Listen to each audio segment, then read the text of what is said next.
டெல்லி, மும்பை போன்ற நகரங்களில் மாடுகள் வளர்க்க தடை செய்யப்பட்டிருக்கிறது. இந்த சூழலில் சென்னையில் பொதுமக்களை மாடு முட்டி பாதிக்கும் சம்பவங்களை தடுக்க சாலையில் மாடுகள் சுற்றித் திரிவதை கட்டுப்படுத்த கடும் நடவடிக்கை அவசியம். விரிவாக பார்க்கலாம் இந்த செய்தி தொகுப்பில்.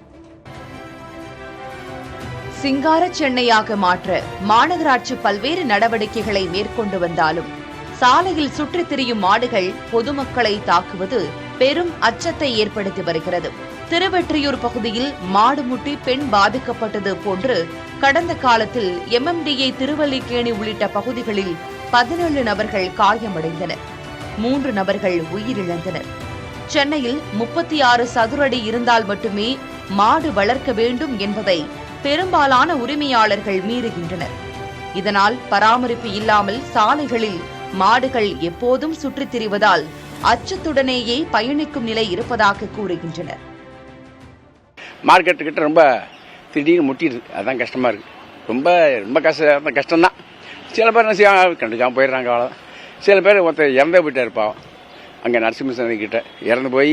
நாங்கள் வரும்போது சரி, ஸ்கூல்லேருந்து வரும்போது பசங்க வரும்போது சரி, ஆஃபீஸ் கோயர்ஸாக இருக்கட்டும், யாராக இருந்தாலுமே இப்போ ஈவினிங் ஹவர்ஸில் மார்க்கெட் டயத்தில் பார்த்தீங்கன்னா எல்லா இடத்துலையும் மாடுகள் தான். எங்கள் மாடுக்கு நம்ம மாடையும் பிளேம் பண்ண முடியாது. அவங்க ஒருத்தர் சைடு ஒருத்தவங்க அடிச்சாங்கன்னா இன்னொன்று ஒருத்தவங்க வந்து அது எங்கே போகிறதுன்னு தெரியாமல் இன்னொன்று ஒரு போக்கில் எங்களை வந்து அடிக்குது. இதில் பாதிக்க.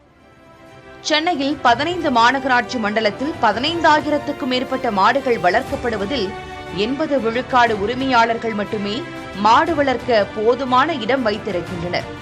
கட்டுப்பாடுகள் கொண்டுவர அமைச்சர்கள், சட்டமன்ற உறுப்பினர்கள் இந்த பிரச்சனையில் கவனம் செலுத்த மறுப்பதாகவும் சமூக ஆர்வலர்கள் கூறுகின்றனர். சென்னையில் விதிகளை மீறும் மாடு உரிமையாளர்களிடம் அபராதம் வசூலிப்பது 3வது முறையாக பிடித்தால் மாநகராட்சியை பராமரிக்க திட்டமிட்டுள்ளதாகவும் கூறுகின்றனர்.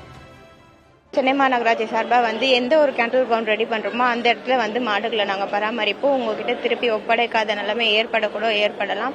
இது 300 குடும்பம் கிட்ட இருக்கு. அவங்களோட வாழ்வாதாரத்தை சார்ந்ததா இருக்கிறதுனால மாநகராட்சி சார்பாக இத்தனை நாள் நாங்கள் அறிவுறுத்திருந்தோம். ஆனால் தொடர்ந்து இப்பேற்பட்ட சம்பவங்கள் ஏற்படுறதுனால மாநகராட்சி சார்பாக ஸ்ட்ரிக்டா ஒரு ஆக்ஷன் எடுக்க வேண்டிய சூழல்ல இருக்கும். மாடு முட்டி பொதுமக்கள் பாதிக்கும் சம்பவங்களை தடுக்க உறுதியான நடவடிக்கை எடுக்க உள்ளாட்சித்துறை மூலமாக புதிய சட்டத்தை இயற்ற வேண்டிய அவசியம் இருக்கிறது. முக்கிய நகரங்களில் மாடுகள் வளர்ப்பதற்கு தடை செய்யப்பட்டது போன்று சென்னை நகரில் சாலைகளில் மாடுகள் சுற்றி செல்வதை தடுக்க கடுமையான நடவடிக்கை மாநகராட்சி எடுப்பது மட்டும் இல்லாமல் மாடுகளை வளர்ப்பதற்கு தனி இடத்தை தேர்வு செய்து உரிமையாளர்களுக்கு ஒப்படைப்பதற்கான நடவடிக்கையும் உடனடியாக மாநகராட்சி எடுக்க வேண்டியது அவசியம். புதிய தலைமுறைக்காக ஒளிப்பதிவாளர் சிவராஜுடன் செய்தியாளர் ராஜ்குமார்.